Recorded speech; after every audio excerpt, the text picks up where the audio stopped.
Hello and welcome to the Three Questions podcast, where we dive deep into the world of wealth management and connect you with industry experts. I'm your host, Wayne Baxter, Senior Executive Manager at One Capital Management.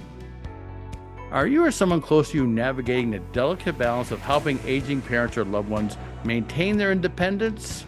Today's topic addresses just that, the three questions to ask about how our parents and loved ones can maintain independence in their later years.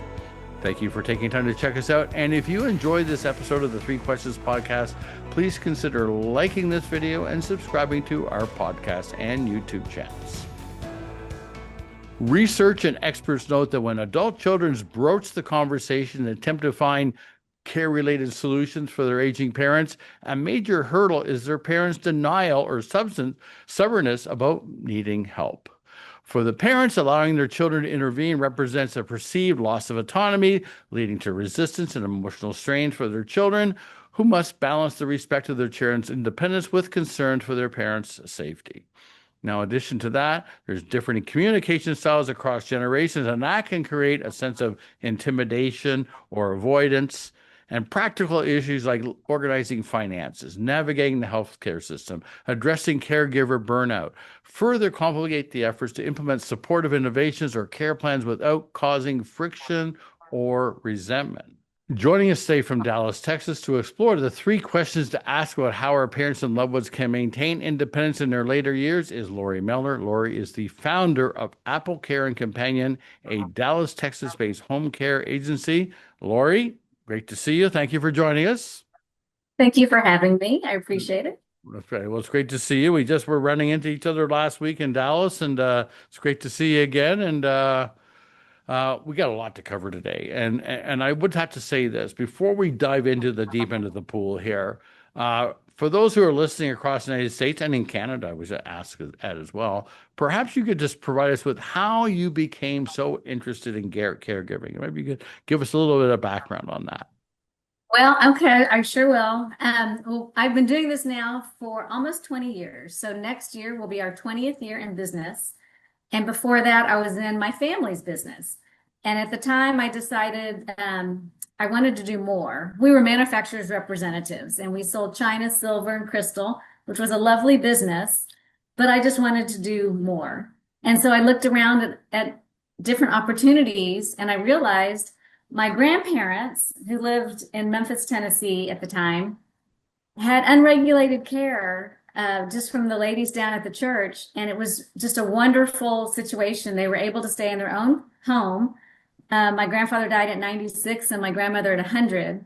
And my aunt, their daughter, was able to be a daughter. I mean, she checked in on them every day, but she didn't do the everyday caregiving and all that kind of stuff. And it was a lovely relationship. And I realized at the same time we were hearing, realize this is 20 plus years ago, the silver tsunami is coming. The silver tsunami is coming. We actually did a podcast on the silver tsunami not long ago. So yes. Yeah. So every time, I'd open up the paper, people are living longer and people are, all these things and healthier and longer. And so I have a business background. And so I found the non-medical industry. So we don't do anything that's medical in nature. So nothing that you need an RN license for or any other license. So, but that opens up a world of things to do, whether it's housekeeping to keep someone home safe, meal preparation, driving, general oversight for dementia, all the things. Most people don't need nursing care. They just need that care that you or I could give a parent. But most children work and, a lot of kids don't live in the same city. So that's how it started. And it just kind of exploded from there. It's like I said, we'll be 20 years in business, which is amazing that it's here. Congratulations. Well, you served as past president of the Dallas Area Gerontology Society, and you co-founded initiatives like Conversation Ready NTX, and that is to promote, end-of-life discussions, and the Purpose Project for caregiving training, and last but not least, agetechnow.com, which is a resource for innovative aging solution. And I understand it now that the website agetechnow.com is a resource available to families across the U.S. So maybe you could just let folks know all about the website and how it can help families. Absolutely. So Age Tech Now is actually two parts. There's the directory, which, as most things happen, I was searching for products for clients and even my own family. And I'd find something and I thought it was really great, and it would turn out it's not really available yet. It was just a concept, or maybe it was beta testing. And when you're needing something, you need it now. Hmm. Or I'd find a product and it was only available if you had a certain insurance plan. And it was very frustrating. And I would find a blog and it would have so many pop-ups I couldn't even navigate it. So I set out to create my own. So I created this directory, and everything on it are innovation. It could be tech, it could be just innovative fabrics or innovative ideas. Doesn't have to be like high tech, but everything on the directory is available now and available to anybody. And I've also added a community aspect to it that's free as well. And that, because it really helps talking about these things and your parents with other people, the kind of wisdom of the crowd. I think that's really helpful. And then just to point people in the right direction rather than just a directory on its own. So it's kind of twofold. So it's Age Tech, AGETECHNOW.com. Exactly. Perfect. Well, I hope folks visit there for sure. Yes. Okay, now today we're discussing the 3 questions to ask about how aging parents and loved ones can maintain independence in their later years. So let's get right to the questions. Why should we wait? Let's get right to it. So, Do it. question number one. My mother has early stage dementia. She is in denial and refuses care. How do I get my mother to cooperate with me so that she can get the necessary care? Laurie, it's right up your Great alley. question. Yep, good question. And the first thing I would recommend to someone is does mom really have a diagnosis of dementia, or do you just think she has cognitive impairment, or is confused or forgetting things? The first thing is to make sure that's really what it is, because it could be something else. It could be a medication that's making her confused. She could have a UTI. There could be a lot of other things. So first, really find out if that's what it is. Is she taking a medicine or a supplement that is counteracting a prescription? So, find out what's going on first and make sure that's what it is. If she really does have cognitive impairment or dementia, that's a different story. And I think when we're talking about that, we really have to remember that older adults, if they're not cognitively impaired, do have the right to make a bad choice, just like you did when you were 20. Like, you made bad Or choices earlier today. or today. So just because we're older doesn't mean we lose that right to make a bad choice or bad decision, right? But we have to balance safety with that autonomy and independence. So if someone has cognitive impairment or dementia, well, then we have to help a little bit more, because maybe if they're not in a sound mind, then their bad choice could be dangerous. So I think we have to kind of figure that out, because it's not right. We're just not taking away people's rights. That being said, I'm sorry.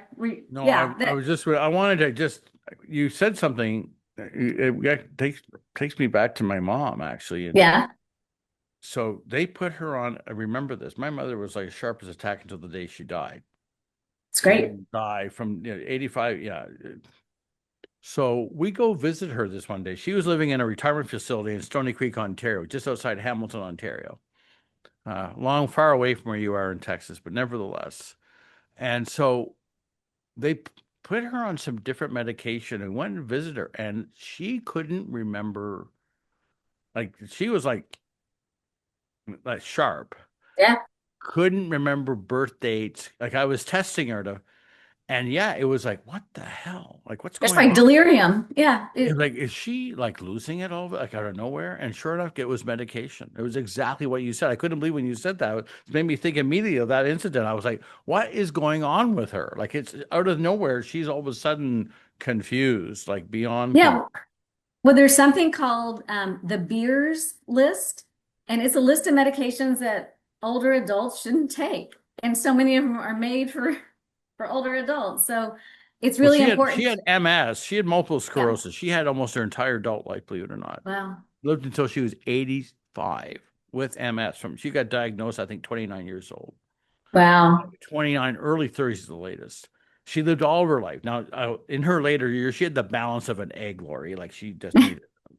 And she wouldn't let, it took the longest time to get her a walker or anything but eventually, she did have to have a wheelchair. But nevertheless, like always cognitively really sharp. And she lived a Right. full life, 100% full life.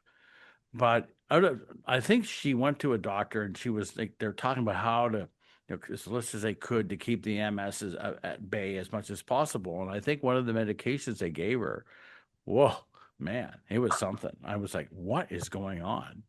So there you go. Yeah, There's a perfect classic example. It's just what you said. It's like bang ex on my own personal exactly. experience.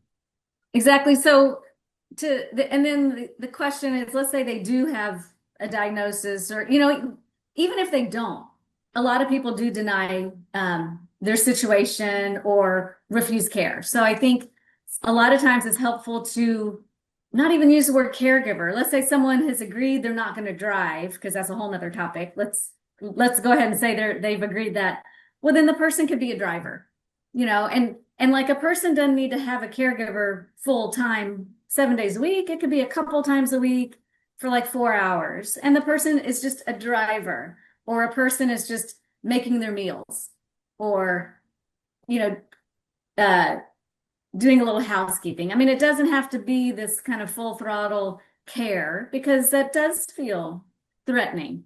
So I think you just kind of dip your toe in the water, let it be very slow, and then involve the parent as much as you can. What kinds of things would you like someone else to do for you? Maybe you want to cook, but you want someone to clean up. Okay, great. Maybe you want to go shopping, but you want someone to carry your groceries. Okay, so I think you just kind of have to put yourself in their position. The other thing that works a lot is if you're going over to your mom's house and you're doing all this stuff, let's say you're washing the clothes, changing the sheets, cooking, you can say, you know what? I really want to visit with you and just play cards with you, or sit on the back porch and let's have coffee, but I'm having to do all these things. Let's bring in someone and they can do all these things so I don't have to. The care is really, now it's for me. I'm taking the burden off of the mom, and it's helping me out so then I can just enjoy my time with you. And a lot of times that helps. Do you find that there's a place here for professional advocates to get involved in all of this, Lori, or is Oh, yeah. Yeah. I mean, you have to remember there's a lot. I always like to say, my clients put the fun in dysfunction. There's a lot of dysfunction going on. And I think as our parents age and all that happens, the adult children kind of revert back to how they were as kids. And you have that sibling rivalry and the sibling role. So if your older sister says something, you can't even hear what they say because you're remembering that she, hit you in the face one day or whatever it is. 100%? So you bring in that third party advocate, a care manager, or someone who's really going to have the mom best interest at heart, and can see clearly. It doesn't always work, but it certainly can help be a buffer to say, here's exactly what we need to do. And maybe the older sister and the younger sister can hear that rather than it coming from either one of them. Yeah, I've witnessed all of what you just said personally, and yeah, that was a home run comment there. Our topic today is the three questions to ask about how our parents and loved ones can maintain independence in their later years. And we're being joined from Dallas, Texas by Laurie Miller. She's the founder of Apple Care and Companion. Great to see you, Laurie. Thanks again for joining us. Let's move on to our second question here. My father-in-law just had a serious health event and he flatlined. His doctor wants to know what to do if it happens again. So the question is, when is the right time to have this uncomfortable conversation with my father-in-law? I'm sure you've had this one happen. So Laurie, what your thoughts on all of this? Not with yourself necessarily, but with people that you're working for, clients. Yes, absolutely. And the best time to have that conversation is right now. I mean, there's never a good time, so don't wait for the best time to happen, because it's not. Yesterday would have been better, but you know, it's so important to have that conversation when you're not in crisis. And we have all these little catchphrases like, it's better to have that conversation around the kitchen table than in the ICU. Better to have that conversation when you're not in crisis because you just can't think Right. straight. I got one Um, for you. It's never the uh, wrong time to do the right thing. yeah, exactly. And it is an uncomfortable, well, let me put it this way. It can be an uncomfortable conversation, but it doesn't have to be.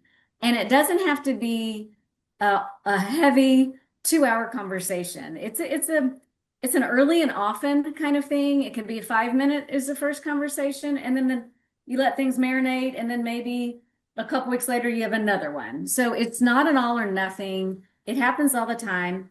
Um, and I think that's why I started. You had mentioned conversationreadynTX.com, which is based on the Conversation Project, which is a nonprofit out of Boston. And it's wonderful and has all these resources, helpful tools, all for free.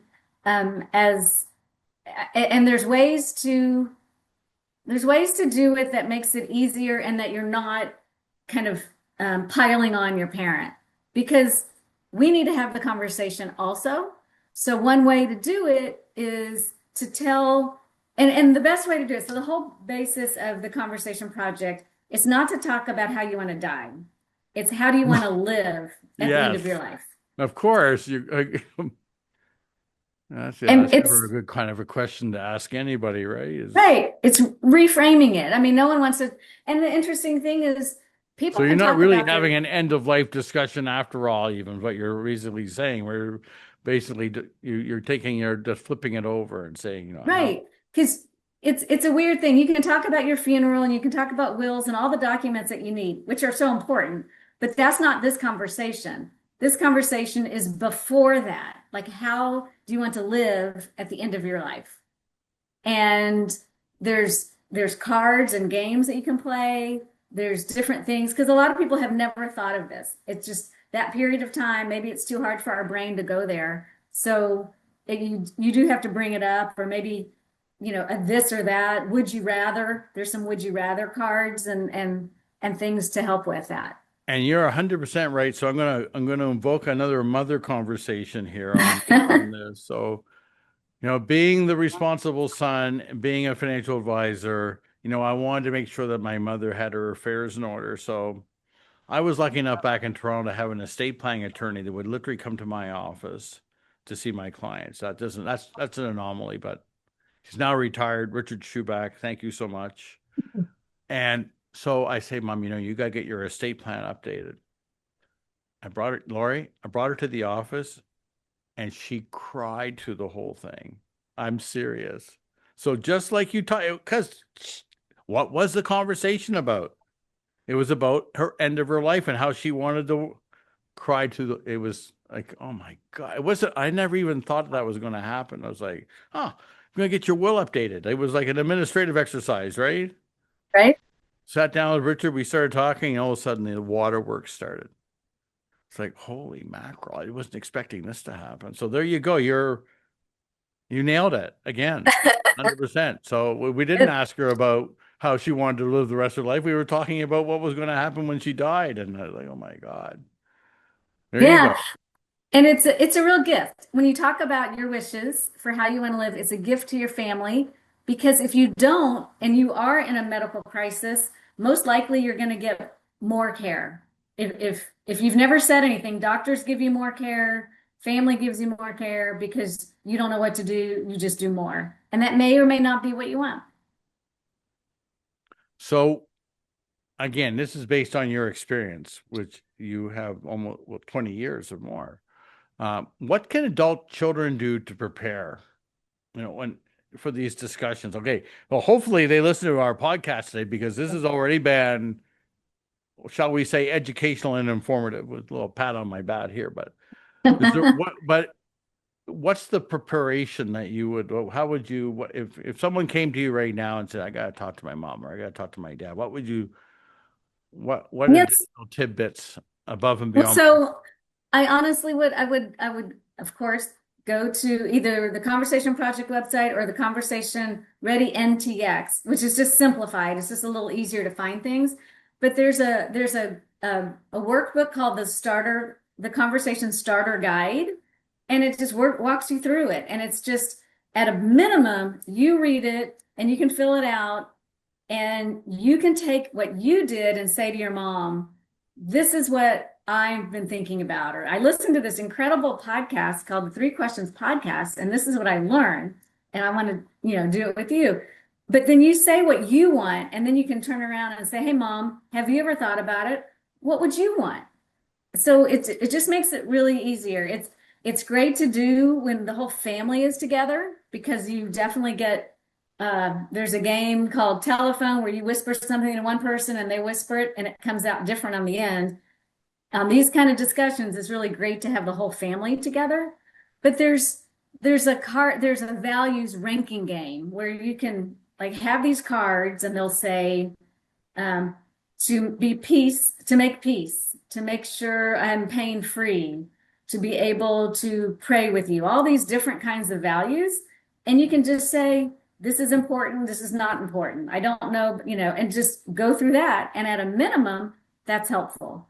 And it's just to talk about it. Even if you want to find out what you want for your mom or what your mom wants, if you just share your wishes, it's a natural dialogue as opposed to a monologue, or you're piling on, or, you're putting your mom at defensive saying, let's go fix your will. Yes, that sure worked. One of my favorite lines, the road to hell is paved with good intentions. So very good. Yeah. Laurie, just a fountain of knowledge here. This is fantastic. Okay, let's move on to question number 3.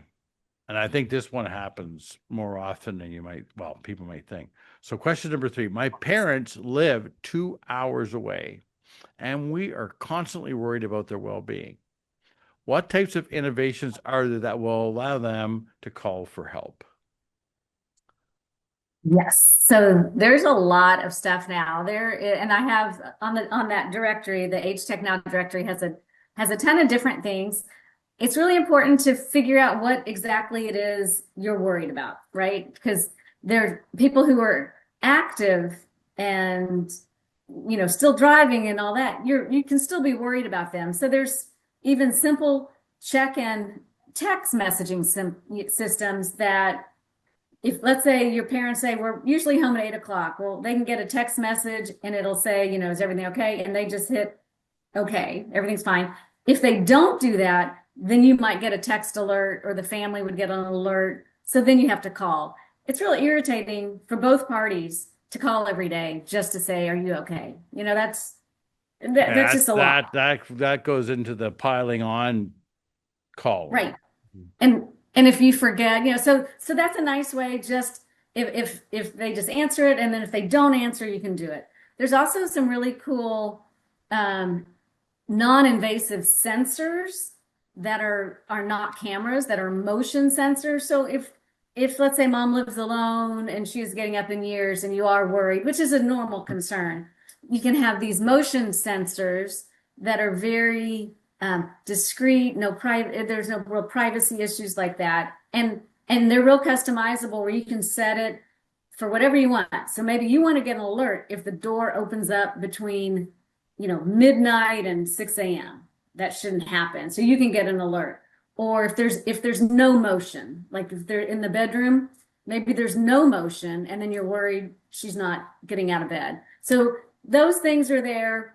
There's still the old school, button, the emergency response, help, I fall and I can't get up button. And what's interesting about that is a lot of people want to go for the most fanciest one, the fall detection and their GPS, and they're all that. Well, they're also heavy and bulky. And most likely mom's going to put it on her nightstand and not wear it. Not going to help you. So you really need to find the right tool for the right reason. Because if she's not going to wear it and push it, it's not going to matter how great it is. An Apple iWatch, you can add extra fall protection and stuff on that. But if someone's not used to wearing an iWatch, it could be too confusing. Mm-hmm. So they do make more senior friendly wearables that look like I have a Fitbit on, but it would look more like that, but very simple and has automatic fall detection. Some of them you can even put a geo fence around it. So if someone walks, and that's great, and they can walk around the neighborhood. But everyone, as you get older, I mean, certainly people get in their routine. So maybe you're comfortable then walking this far, but you're not comfortable walking, maybe past a certain street. So you can Mhm. put a geo fence on it. So if they walk past this street, you'll get an alert. So Hmm. there's a lot of things out there that are really innovative, but it all boils down to the human. And if someone's not going to wear something, it's not going to matter. I think well, my experience tells me this. I don't have to think that the biggest concern for people when they get, we'll say, north of 80, use that as our sort of line in the sand, is the risk of falling. Falling Yep. becomes a major problem. So beyond the basic alert systems, okay, how can is there a way to integrate like these smart home technologies in? Is there a process for that, or how would you recommend? Because to me, that's the biggest worry. Quite frankly, is the 3 o'clock in the morning trip to the bathroom, and Yeah. mom or dad falls, and there's nobody around, and then like what's your best suggestion there? Yeah, I think, well, the number one, I mean, an accidental fall, you can't really You can't, plan, you can't predict it. It's predict unpredictable. it. It's a random thing, but it Yeah, also could be the most serious thing because you fall in the wrong way against furniture and all that. And right, right. I mean, the first question is, why did they fall? If it's just an accident, there's nothing you can do. But is the lighting poor? I mean, you can buy very inexpensive motion sensor light. So just make sure when they're getting up and going, the path is well lit and it just automatically happens. So that's a very inexpensive, kind of low tech, not really that innovative, but very intuitive. lighting. Yeah, lighting makes a difference. Throw rugs, that's always, a big deal. Are there tripping hazards in the way? So first, make sure all that is safe and that all the area is good. But then I mean, it's interesting if someone's because a lot of people do, especially when you're talking 80, and I can say this because I am a boomer, but boomers are real stubborn and I can talk bad of them We're because I am one. everything that our parents ever were. Let's be honest here, okay? I We're mean, worse. or We're well, yeah. awful. Well, I mean, we're have a lot more. I mean, I grew up. My parents grew up at, you know what? Aside, this is interesting. You even brought this up. So I grew up in a little town in Nova Scotia. I'm a small town guy. Grew up in a small town, Nova Scotia. And you know what folks used to sit around and talk about all the time, Laurie? Nope. Talk about two things. Hockey? The Great, no, the Great No. Depression and World War II. All the time. Great Yeah. Depression. And they all lived out in the country. So they raised cattle and pigs and chickens, and they grew their own food, and fro and like, as a kid, I used to make sauerkraut with my grandfather. I mean, it was like Mhm. the amount of preservation they had, and it's just so the life, the station in life that they experienced compared to now. Yeah. I mean, they wouldn't believe it if they saw it, No. especially with me. But I'm just saying. I mean, so I know exactly what you're talking about Yeah, there, and we're stubborn and we don't want to do and we know things and we're everything. vain. We're vain, all those things. So I think one of the most important things is to kind of figure out the goal of either a product or what you're trying to do. Like if you're trying to solve for if there's a fall, then what? So you can put like so some of these sensors are really interesting because some of them you can set it, like I said, so if there's movement in the middle of the night and then like no movement back, right? Like you're trying to say someone goes to the bathroom and it's 10 or 15 minutes or whatever it is and there's no movement back, assume a fall, right? So you can set it to do those kind of alerts. So it's that no one has to push a button or call. Something else that's very interesting that I just discovered. So a lot of people don't want to push the button that they wear, if they even wear it, because they don't want 911 to come bust down the door because it costs a lot of money. And they don't want they don't want the door busted down. So you can have buttons, like these sensor systems will come with a button and you can set it to do anything you want. So the button could be pushed to call a neighbor or someone who has a key. And then you can take the button and like put it down on the baseboard, just Velcro it down around the floor or something like that. So I think it's important to figure out where the hurdles are. And if they even make this is for the vain woman, a pretty pendant that looks like jewelry, but it's tied to the Apple phone, the iPhone, if you have the protection, the fall protection on there. So you need your phone nearby, but I mean, there's ways to do it, but you have to look at the personality of the person. What are they willing to do and what are they not willing to do? But there are ways around it to have these automatic calls and automatic notifications.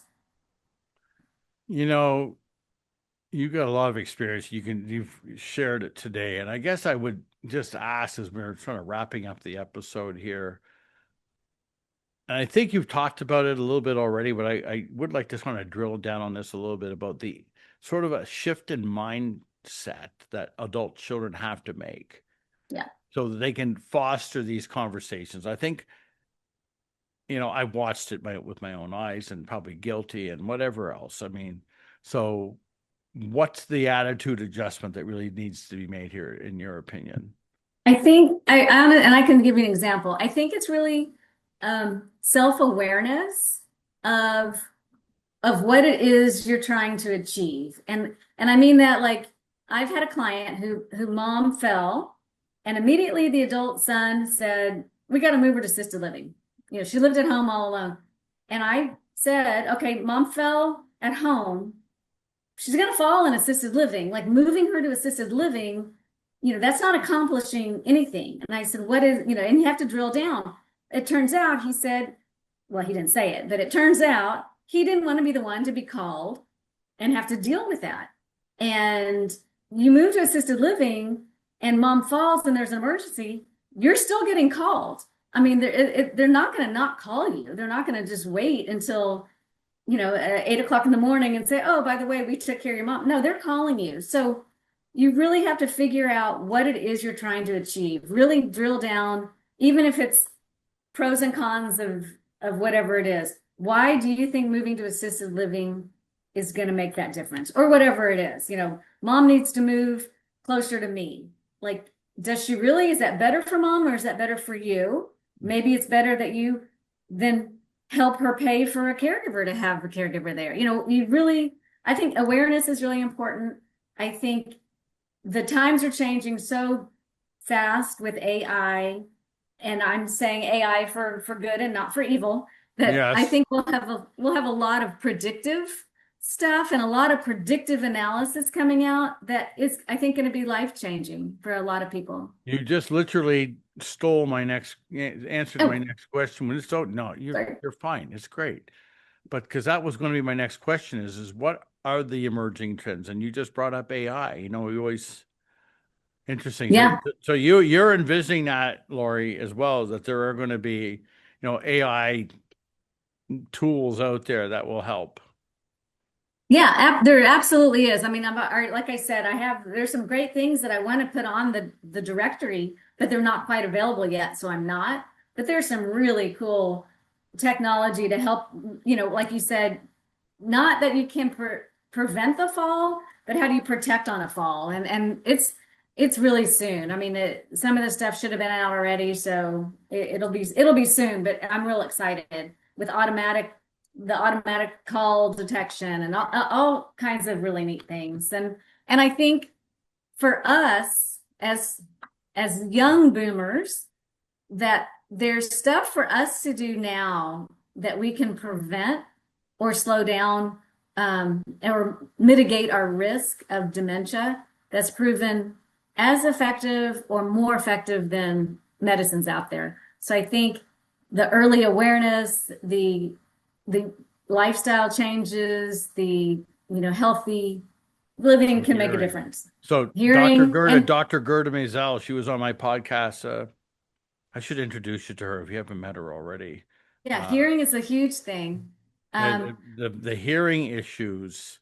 She came on this podcast a while ago, and we were talking about how to sort of reverse these early aging symptoms. And yeah, the one that she jumped on was checking for hearing. And so that, literally, believe it or not, I have to go make an appointment to get my hearing checked, believe it or not, yeah, because they, they say that it's a that, very dangerous thing because apparently uh, loss of hearing will cause baby boomers. You start losing your hearing and do nothing about it. It actually can expedite yes, the dementia can come on sooner because of it, because you stop getting the information into yeah. your. And because your brain uses the hearing, I mean, you stop using that part of your brain. They just came out with a study about vision. If you're not correcting your vision, that's the same kind of sensory Yeah. um, New thing. Yeah, glasses, taking care of yeah. that one. But yeah, the hearing one. That was an eye opener for me because I never connected that was the first time I ever heard it. And okay, and then sure enough, you know, I- I'm a child of the 60s and 70s, and so I suffer from ringing ears. Right. And so my doctor said, yeah, you got to go get your ears checked now. So it's like, off we go. Because, yeah, that's the Yep. last thing I want. That's my, obviously, nobody wants to have early onset or being what's that? Abdicating my own responsibility here. So, Yep. You got to get it checked. And then not just checked, but if you need to do something about it, you got to do yeah, something yeah, about of it. course. Yeah, turn it up louder. Yeah. That's what caused the problem in the first place. All those big stereo systems, Although and now I the do earphones. I like the closed caption on TV. I do find myself using that a little bit more lately I hate that. it's Oh God, my because I can't kids. hear. I have they come over to watch TV or whatever they're visiting and be watching, and they're all watching captions. And what are anyway? To your point, what you said earlier, stubborn boomers, right? That's Okay, right. Lori. Okay, I know there are people. I know for sure people are watching, and we have put your contact information right underneath you on the screen there. So people who are watching, they're going to be able to know how to contact you. And there's one thing I want to bring up about that. You mentioned that questionnaire, that list, that document to fill out earlier on. Mhm. I'd like a copy. So if you could email me a copy of that document.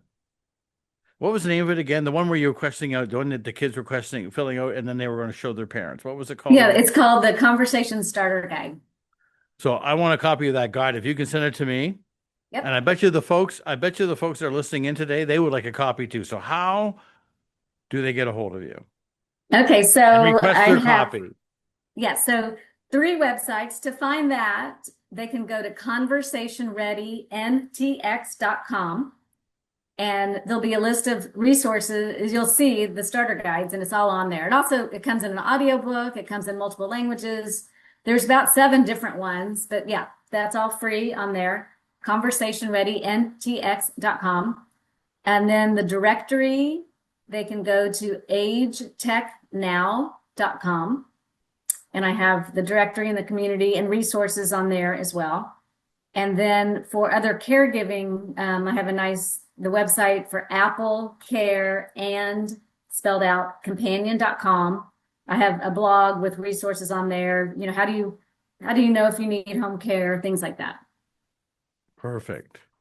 Well, Laurie Miller, I want to thank you so much. What a great guest. This was really, really interesting conversation today. And I have to find a reason to have you back on the show here, not too far away. So, Laurie Miller is the founder of Dallas, Texas-based Apple Care and Companion. Laurie, thank you very much for joining us today.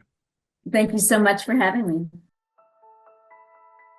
I look forward to bringing you the 3 Questions podcast, and I hope you find them educational and informative. Please consider liking this video and subscribing to our podcast and YouTube channels. And to receive a notification of when our latest episode has been posted, please click on the notifications bell. Last but not least, to schedule an online Zoom consultation with me to discuss your wealth management needs, please click on the link in the description box below, www.onecapital.com/meet with Wayne. Thank you, and we will see you soon.